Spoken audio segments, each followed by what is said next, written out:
Hey, how you doing? I want to touch on a subject about how patients are viewing you. And I've had some people, when they join the Podiatry Business Owners Club on Facebook, I get them to share a frustration. And one of the biggest frustrations, or a common frustration I've heard from some people, is they feel their patients do not respect them. And they feel like they're being treated like a hairdresser or a beautician or a masseuse. So I want you to just picture this. Have you ever been to a dentist or to your general practitioner?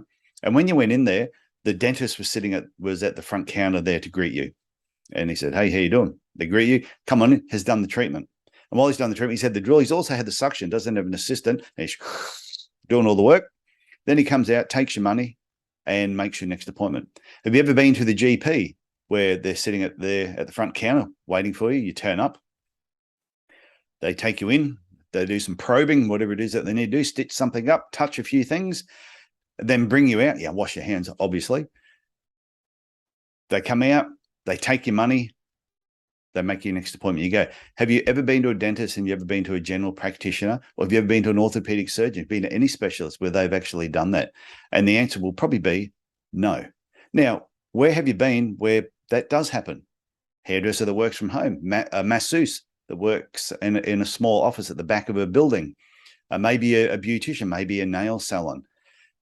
So if you already know that hairdressers, masseuse, nail salons, beauticians are sometimes the professions that greet the client, take them in, do the treatment, take the money, make their next appointment, and you're doing exactly the same thing because you do not have a receptionist, then you cannot complain if your patients are looking at you the same way.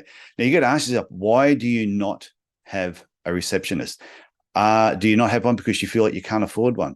I actually think you can't afford not to have a receptionist. And I should talk about that in another video. So I just want you to think about that. If you're doing all this stuff yourself, just like a beautician, hairdresser, nail person, and masseuse, then realize that it's probably why the patients are actually looking at you that way.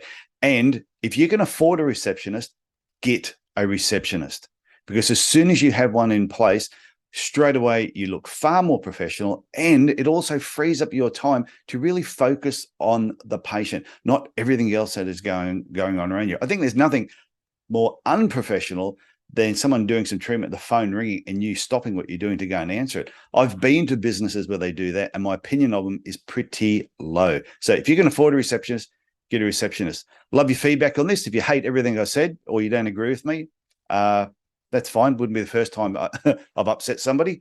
So, but just give it some thought. If you want to be treated and you want more respect for your patients, please just lift your game and start practicing more professionally. Okay. Talk to you later. Bye.